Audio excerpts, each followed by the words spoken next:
오늘 우리가 읽은 말씀은 베드로가 예수님을 3번씩 부인하고요 30년이 흐릅니다. 그때 베드로가 몇 살이었는지는 알지 못하지만 만약에 30살이었다고 해도 30년이 흐른 60이 넘어서 베드로 전서를 기록하고 있는 겁니다. 그것이 그의 인생의 마지막 편지인 겁니다. 그런데 베드로는 스스로를 가리켜서 1절에 보면 나는 그리스도의 축복의 증인이다 라고 말하면 좋겠어요. 여러분도 그러고 싶지 않나요? 나는 예수님의 축복의 증인이다. 우리가 지금 찬양을 드렸어요. 새내기들 여러분들하고 한두 살밖에 차이 안 나잖아요. 여러분들도 불과 1, 2년 전에 이렇게 했잖아요. 웃지도 않는군요. 이제는 너무 기가 막히나요? 축복한 것처럼 나는 그리스도의 축복의 증인이다라고 말하면 멋질 것 같습니다. 그런데 베드로는 그렇게 말하지 않고 나는 고난의 증인이다라고 말을 해요. 다시 말하면 내가 고난받고 있다, 너무도 많은 고난을 받아서 고난이라고 말하면 나를 빼놓을 수 없다라는 얘기입니다. 지금도 고난을 받고 있고 고난의 증인이다라고 자기를 소개합니다. 당시 예수가 그리스도라는, 예수를 믿으면 구원을 받는다라고 하는 이 말은요 고난을 당하기에 합당한 말이었습니다. 그러니까 이 말을 하면 자동으로 고난을 당하는 겁니다. 근데 이 고난이 정도가 다르겠죠. 근데 한 대 때리고 말 정도의 고난일 수도 있고 감옥에 가둬버리는 고난일 수도 있고 심지어는 죽게 만드는 끔찍한 고난일 수도 있어요. 그런데 예수가 그리스도라고, 예수를 믿으면 구원을 받는다고 말하게 되면 죽임을 당할 수 있을 만큼의 고난을 당하는 겁니다. 목숨을 걸어야 한다는 얘기입니다. 그것을 잘 알고 있는 베드로가 전에는 3번씩이나 피했어요. 나는 그를 알지 못한다, 나는 그를 도무지 알지 못한다라고 3번씩이나 부인했던 베드로가 목숨을 겁니다. 예수가 그리스도라고, 예수를 믿으면 구원을 받는다라고 여기에 목숨을 걸어서 고난을 당하고 있고 그 고난의 증인이다라고 스스로를 말합니다. 부끄러워하지 않는 겁니다. 오히려 자랑스러워하는 겁니다. 그 이유는 죽음이 두렵지 않기 때문이에요. 여러분 스스로 한번 생각해 보시기 바랍니다. 나는 과연 죽음을 두려워하고 있는지 아니면 죽음을 두려워하고 있지 않는지 여러분 스스로가 한번 자신을 생각해 보시기 바랍니다. 저에게 이 카네이션을 하나 달아줬습니다. 언제부터 제가 이걸 달았는지는 사실 기억이 없어요. 그냥 교회에서 청년들이 중고등부 학생들이 달아주니까 의뢰이 달았는데 이것을 달고 있으면 부모다는 얘기입니다. 자녀가 있다는 얘기. 여러분들은 아무도 지금 꽃을 안 달고 있잖아요. 달만한 나이가 됐는데도 불구하고 안 달고 있는 청년들도 꽤 많습니다. 이미 달아도 몇 번 달았을 청년들도 청년이기 때문에, 그죠? 청년이기 때문에 안 다는 겁니다. 네? 근데 결혼해서 아이를 낳으면 나이가 많던 적던 그 아이가 종이로 만들어주던 볼 때는 굉장히 허접해 보이는 그런 꽃도 너무도 이쁘고 너무도 사랑스러워서 그것을 가슴에 달고 뿌듯해합니다. 굉장히 기뻐하고 자랑합니다. 제가 10대를 보냈던 때가 1970년대입니다. 아직 태어나지도 않았을 때죠. 그때 자주 들었던 말이 있는데 그 말 가운데 하나가 뭐였느냐면 멋진 옷, 맛있는 음식은 건강할 때, 젊을 때 마음껏 즐기라는 말이었습니다. 제가 10대를 보내면서 자주 들었던 말이었습니다. 1950년대 6.25 전쟁을 겪고 잦은 쿠데타와 내전과 여러 가지 진통을 겪으면서 많은 사람들이 사랑하는 사람을 잃었습니다.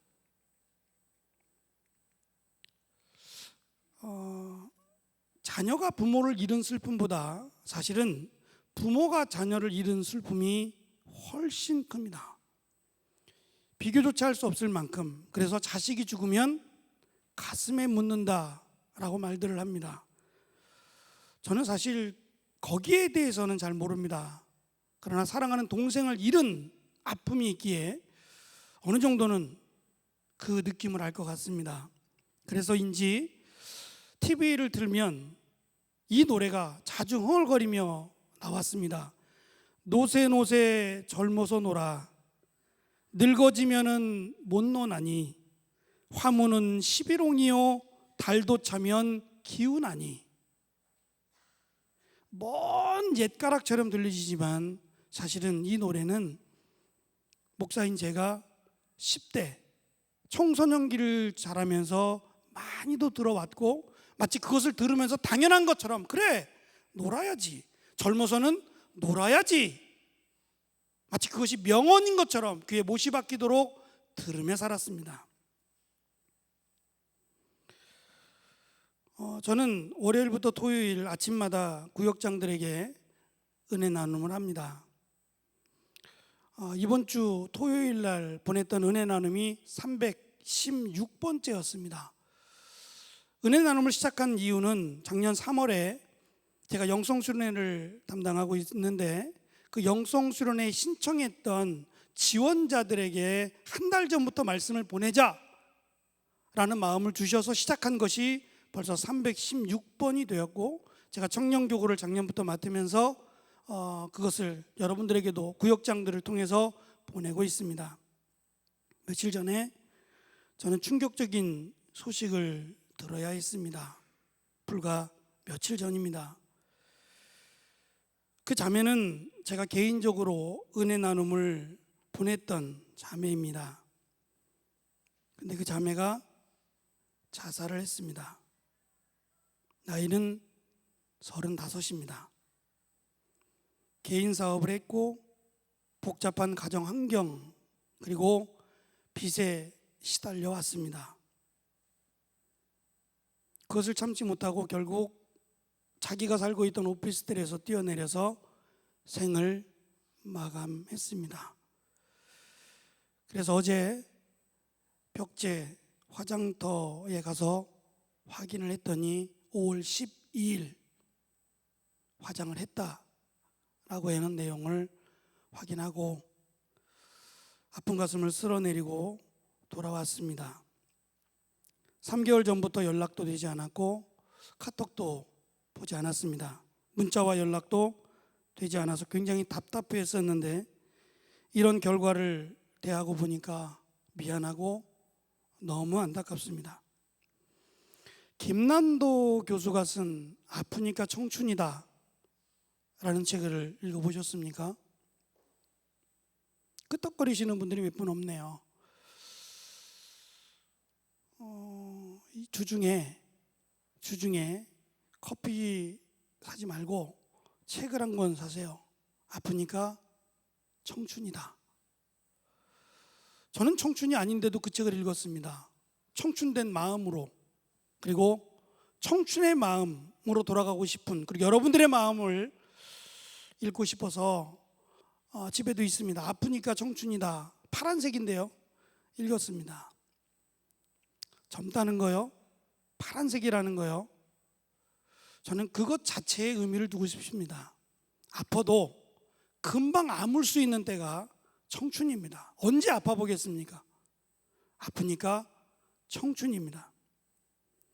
베드로전서 1장 3절에서 베드로는 3번씩이나 예수님을 부인했던, 죽음이 두려워서 3번씩이나 예수님을 배반했던 베드로가 이렇게 말을 합니다.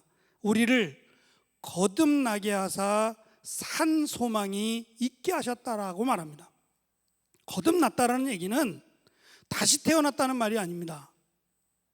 예수 그리스도를 믿음으로 이제 새로운 생명을 얻었다라는 말입니다. 그 새로운 생명은 우리가 앞으로 하나님의 나라에서 받게 될 구원을 상징합니다. 예수 그리스도를 믿었기 때문에 나는 죽어도 다시 산다. 우리는 죽지 않고 영원히 하나님의 나라에 산다 라는 소망이 생겼다고 말입니다. 자살을 선택할 것이 아니라 기도했어야 합니다. 아프니까 못 참겠다라고 뛰어내릴 것이 아니라 기도의 자리로 나왔어야 합니다. 그리고 하나님의 도우심을 구했어야 합니다. 아무리 힘들어도, 아무리 어려워도 살만합니다. 제가 앞에서 얘기했던 1970년대, 그때보다 지금이 훨씬 더 편하리라고 생각합니다. 그때는 정말 제대로 먹기가 어려웠고 제대로 입기조차 어려웠던 시대였습니다. 막 새마을 운동이 시작이 되었고 전혀 일어날 기미조차 보이지 않았던 시대에 살았습니다. 그래도 살았습니다. 그래도 살만했습니다. 지금보다 훨씬 더 어려웠음에도 불구하고 살만했고 열심히 산 덕에 지금의 여러분들이 맞이하고 있는 2000년대를 우리는 보내고 있는 겁니다. 아프지만 여러분들의 희생과 여러분들의 수고가 여러분들의 후대를 살아갈 여러분들의 미래, 여러분들이 될 미래의 청소년들에게 귀한 흔적들을 남겨주시길 바랍니다. 당시 베드로가 살았던 당시에는 너무 힘들어서, 너무 고난이 어려워서 교회 안에 분란이 일어납니다. 고난을 견뎌내야 한다. 이 고난을 이겨내자라고 하는 성도들과 못 참겠다, 이제 그만하자, 이 믿음이 우리를 어떻게 한단 말이냐, 아무리 기다려도 예수님은 오지 않는데 그만하자, 이제 포기했으면 좋겠다라고 하며 그만하자라고 하는 성도들로 갈라지기 시작합니다. 그때 베드로가 예수님께서 자신에게 주셨던 정말 짧은 한마디의 말을 성도들에게 합니다. 저를 한번 따라 해보시겠습니까? 내 양을 치라. 많이 들어본 것 같지 않습니까? 내 양을 치라. 베드로가 예수님을 3번씩이나 부인한 후에 원래 자신의 직업을 삼았던 갈릴리 호수로 갑니다. 거기서 물고기를 잡으면서 처음 예수님을 만났던 누가복음 5장의 장면으로 넘어가 베드로가 한 마리의 물고기도 잡지 못했던 그날 밤, 예수님께서 깊은 곳에 가서 그물을 던지라고 했더니 내가 그 말에 순종하여 그물을 내렸더니 그물이 찢어지도록 물고기가 잡혀서 베드로가 그 앞에 엎드려 나는 죄인입니다 라고 고백하며 예수님께서 내가 이제는 사람을 낚는 어부가 되게 하겠다라는 처음의 말씀을 들어야 했던 그 장면 그대로 요한복음 21장은 부활하신 예수님께서 밤새 한 마리의 물고기도 잡지 못하는 베드로에게 말씀합니다. 오른편에 그물을 던져봐라. 이미 밤새도록 던져봤던 오른편인데 베드로는 그 말씀에 순종해서 오른편에 그물을 던졌더니 153마리의 물고기가 잡혀져 올라옵니다. 베드로는 아마 무섭도록 전율했을 겁니다. 3년 전에 예수님을 처음으로 만났던 그 장면과 오버랩이 되면서 베드로는 물속에 뛰어듭니다. 그리고 약 90m나 되는 거리를 수영을 해서 예수님께 갑니다. 그때 예수님께서 수영을 해서 다가온 베드로를 위해서 숯불을 피워주시고 준비하셨던 물고기와 빵을 그 숯불에 올려놓고 먹으라고 말씀합니다. 그러면서 베드로에게 하신 3번의 질문이 있는데 내가 나를 사랑하느냐? 물론 이건 질문이 아닙니다. 베드로를 힘들게 하기 위해서 한 것도 아니라 사랑해야 한다는 말씀이었습니다. 베드로가 왜 예수님을 3번 부인했느냐? 사랑하지 않았기 때문입니다. 정말 예수님을 사랑했다면 부인하지 않았을 거란 얘기입니다. 그리고 예수님께서 하신 첫 번째 말씀이 내 양을 먹이고 내 양을 치라는 말씀이었습니다. 이미 3번씩이나 예수님을 부인했던 베드로는 자격이 없습니다. 사도가 될 자격도 제자가 될 자격도 스스로 없다고 여겨왔는데 예수님은 그런 베드로에게 너의 양이 아니라 나의 양, 예수님의 양을 치라고 말씀하셨던 겁니다. 양을 치라는 말씀은 양을 돌보라는 말씀입니다. 근데 이 양은 식용으로 쓰기 위해서 키우는 양이 아니라 바로 우리들을 상징하는 예수님의 양이라고 말씀하셨습니다. 그리고 베드로는 그 양을 치는 것이 무엇인지를 고민했던 것 같습니다. 그리고 우리가 읽었던 7절부터 9절에 예수님께서 양을 치라 하신 것이 어떠한 의미를 갖고 있는지를 그는 이렇게 풀어냅니다. 먼저는 모든 염려를 다 주께 맡겨야 한다고 말입니다.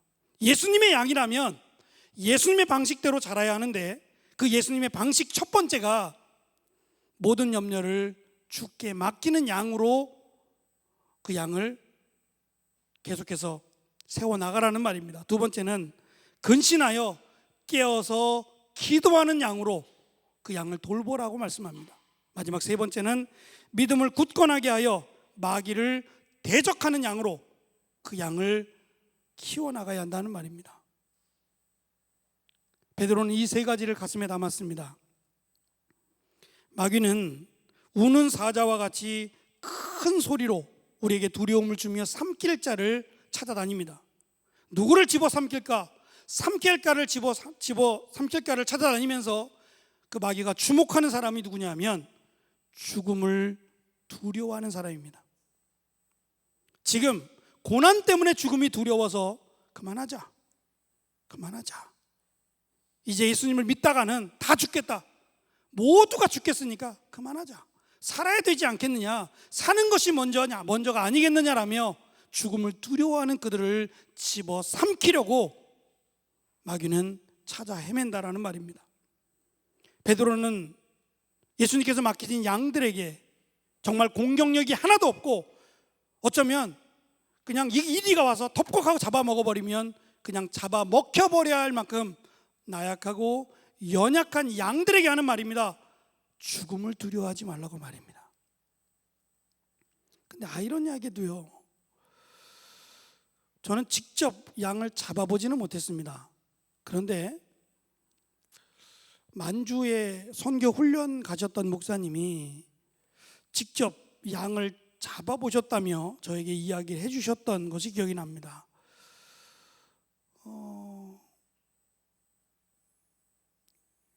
양을 잡을 때 조금 잔인한 얘기 같지만 양의 목을 이렇게 칼로 돌려낸다고 합니다.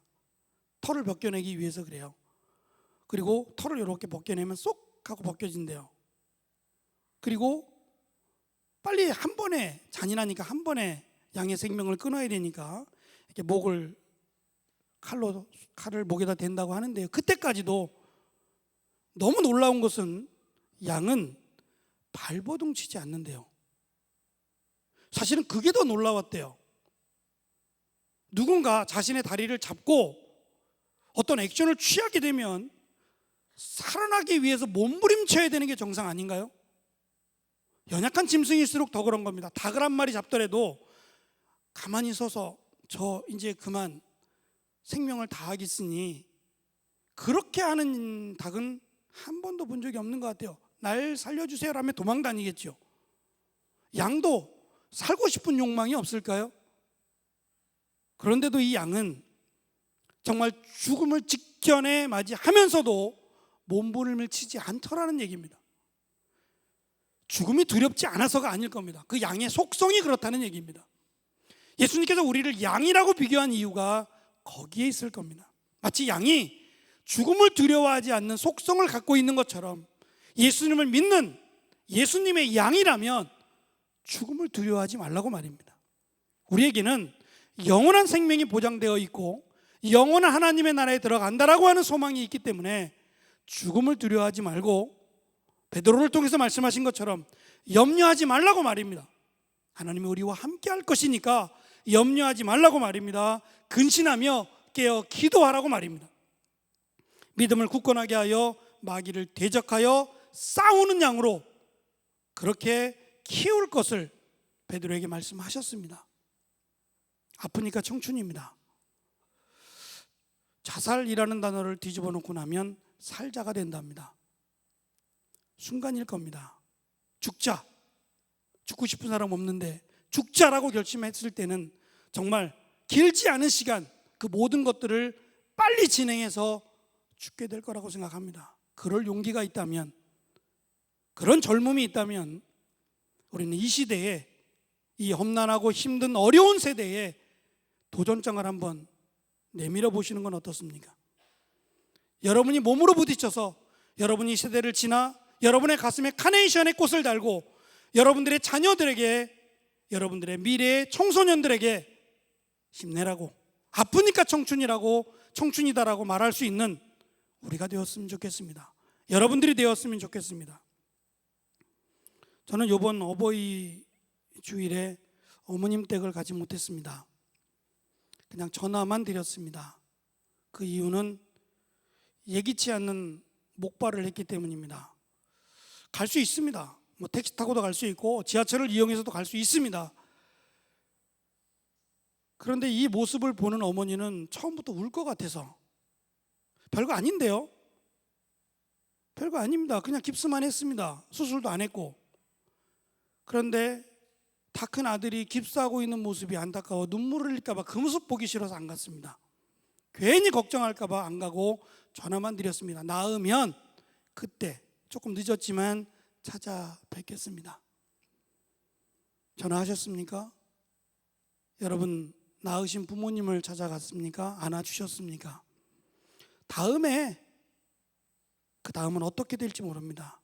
여러분, 지금 여러분에게 주어진 시간, 지금이 여러분들에게는 가장 여러분들이 해야 될 기회의 시간이라고 생각합니다. 제가 여러분 청년회 때에 5월 8일 어버이날을 맞이하면서 청년들이 쓴 글들을 읽어봤더니 가장 가슴에 아픈 글들이 와 닿았어요. 많은 청년들이 그 글을 썼습니다. 똑같은 내용인데요, 뭐라고 썼느냐 하면, 용돈을 드릴 수 없어서, 이미 드려도 벌써 드려야 될 나이인데 용돈을 드리지 못해서 5월 8일 아침에 집을 나섰다고 말입니다. 언제 용돈 드릴 겁니까? 언제? 돈의 문제가 아니라고 생각합니다. 내년에도 용돈을 못 드릴 수 있습니다. 돈의 문제가 아니라 마음의 문제입니다. 우리는 자녀입니다. 우리를 낳아주신 부모님의 사랑스러운 자녀입니다. 안아줄 수 있는 팔이 있고요, 다가가서 사랑한다고 말할 수 있는 입이 있다면, 두 발이 있다면 안아주시고, 사랑한다 말하시면 용돈 드리는 것보다 더 귀하다라는 생각을 가져보았습니다. 더 이상 미루지 마시고 지금 가장 젊은 시절을 보내고 있는, 누구도 부러워할 만한 가장 파란 시대를 살고 있는 여러분들 힘내시고, 하나님이 여러분과 함께 하겠다고 약속하시며 염려하지 말라, 내가 너와 함께 하겠다고 하신 이 약속 붙들고 기도로, 믿음으로 힘있게 달려나가는 여러분들 되시기를 간절히 축원합니다. 기도하겠습니다. 내 양을 치라. 예수님을 3번씩이나 부인하면서 들어야 했던 예수님께서 주신 말씀입니다. 30년이 지나 베드로가 이제 예수님을 따르는 성도들에게 한 말입니다. 내 양을 치라는 말입니다. 기도하라고, 염려를 버리라고, 믿음을 굳게 지키라고 분명히 도와주실 것이며, 이 어렵고 힘든 시대를 승리하며 나아갈 것이라고 분명히 베드로를 통해서 우리에게 말씀하십니다. 하나님, 이 젊은 시절 믿음으로 주 앞에 나아가는 귀한 청년들이 되기를 소망합니다. 함께하여 주시고 믿음을 주시며 힘있게 나아가는 우리 청년들이 될 수 있도록 함께하여 주옵소서. 감사드리며 예수님의 이름으로 기도합니다. 아멘.